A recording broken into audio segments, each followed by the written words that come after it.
of some of our favorites like Algernon Blackwood and William Hope Hodgson. Oh, yes, both wonderful. Hodgson wrote The Nightlands. Yeah, yeah.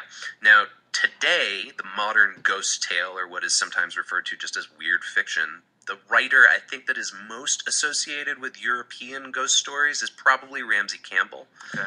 So if you're not familiar with him, check out his work. He doesn't exclusively write ghost stories. In fact, he started off as a kind of Lovecraft homage guy. Yeah. But he seems to have taken up that mantle.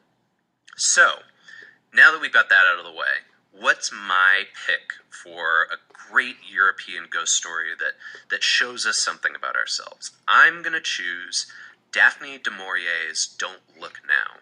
And you may be familiar with this because there was a movie that was made out of it that stars Donald Sutherland and Julie Christie and was directed by Nicholas Roeg. It's a wonderful film as well. I'm going to be talking about both throughout this. But I really feel like it's a great example of both the European ghost story and the psychological trend that we started to see in the 20th century. So you may have not heard of du Maurier. She actually wrote in a lot of different styles. She wasn't strictly a horror writer per se, but her novels and short stories were adapted into horror movies like Don't Look Now, and then Alfred Hitchcock's films Rebecca and The Birds were both based on du Maurier stories. I was not aware that The Birds was based on a written work. Okay. Yeah, me either, until I sat down to do this research. So, real quick, I'm going to give you the summary of Don't Look Now. Spoilers for Don't Look Now. It's about a husband and wife who are visiting Venice after they have had a young daughter who died. In the book, I believe she died of meningitis. In the film, she is drowned in a pond in their backyard. They go to Venice so they can kind of shake this off, and they encounter two twins, one of whom claims to be a seer. And the seer tells them, "Oh, I can see your daughter's ghost. She's right there with you. This is a comforting thing. You should be happy." Now, the husband, John, begins seeing a hooded little girl, and he starts following her around Venice. There's some kind of sense that maybe the seer's around, and maybe I'm somehow sensing the ghost of my dead daughter. I'm going to go follow her. Later, he sees his wife with these two twin sisters, and they are on their way back to their hotel in Venice on a boat, and he thinks, well, wait a minute, what's she doing? I saw her just leave for the airport to go to England. Why are they coming back? And he's yelling at them, and they don't recognize him. They don't seem to hear him, and he's kind of freaking out. Reality seems to be falling apart for him. And one of the twins says, well, actually, what you saw was a vision of the future. Now, at the end of the story, he is killed. This is kind of a random thing, but there's a serial killer running around the streets of Venice who kills him. And I think it's in both the short story and, well, definitely in the film, it is a murderous old dwarf woman. And she murders him, and as he's dying, he realizes, oh, I was actually seeing the future. My wife was coming back in that future orientation to bury me. She was coming back for my funeral because I've been murdered here. And so, he sort of falls into this situation where he's like, wait, am I a ghost, or have I been a ghost this whole time, or am I experiencing some kind of extrasensory perception type thing? Huh. Well, I have not seen it or read it. I was not expecting the female dwarf to play. Man, you've got to see the movie. It's so good. I really recommend the short story, too. It's quite good. Now, I turn to our old buddy S.T. Joshi, who is the go-to expert on all things horror literature. He has this awesome book, Unutterable Horror, that I use anytime I'm looking for literary reference on the history of horror. And S.T. Joshi's write-up on Daphne du Maurier was about 2 pages long. He says Don't Look Now is his favorite of her stories.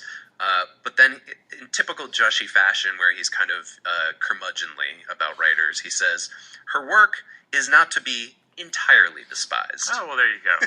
High marks. Yeah, that's really, for him, those are quite high marks, yeah. So I recommend it, but obviously, like I said, du Maurier's work kind of goes all over the place. So if you're looking for horror stories, I'd recommend starting with Don't Look Now. Okay, well, how does it match up with M.R. James' rules for ghost stories? Yeah, this is a good question. So let's take a look at M.R. James' rules and put them up against the du Maurier story here. So, okay, yes, the supernatural isn't explained away with rationality at any point in the story. In fact, the husband is constantly trying to say there's no supernatural events going on. I'm a rational man. I don't believe in these things. And then at the end comes around as he's dying and I guess turning into a ghost. The story itself, just like M.R. James prescribes, builds dread in a way that I would describe as pleasing terror in his words. The short story itself is not gratuitous, but I do have to mention the film is infamous for the sex scene between Julie Christie and Donald Sutherland. It is this famous, infamous scene of the two of them having sex, and for years, people thought it was real. People thought it was like not simulated, that they had actually had sex in a hotel room and Nicholas Roeg just shot that. And in fact, that's not true at all. Roeg kind of like played around with the idea over the years of just keeping the press, going with this urban myth. But I'll also say there's a good bit of fake blood in this movie too. You see a lot of like 1970s style fake blood. It's like really viscous, that's that style.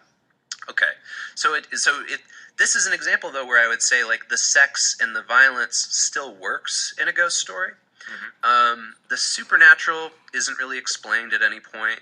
The setting at the time was contemporary Venice. They didn't have it in any kind of period. Now, if you're watching it now, it's almost 50 years later.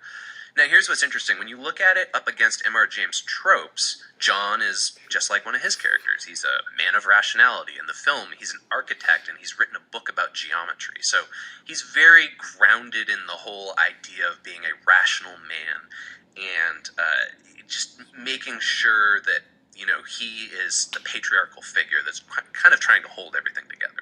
Now, at this point, I feel like we've established sort of the guidelines for a European horror story, and we've talked about the qualities of this particular story.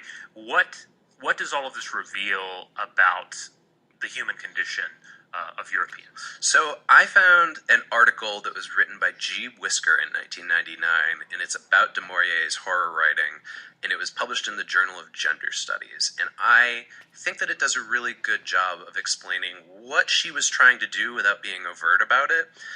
Essentially, Whisker argues that horror at its best intervenes in our critical understanding of the political, social, sexual, and psychological world. Now, it allows us to explore our fears, and then we can put them back away again, right? Like, we can take them out of the box, and we can put them back away. We don't have to live with them. And this is especially true if you're following the M.R. James doctrine of ghost stories. Right, yeah. Especially the idea of, like, keeping it safe, I guess, right? Mm-hmm. Like, the way that he would write them kept them contained within the world of the ghost story, so when you were done with it, it didn't linger. Now, okay, so Whisker has an interesting argument about du Maurier, and the argument goes that du Maurier was providing an entertaining way to interrogate gender representation.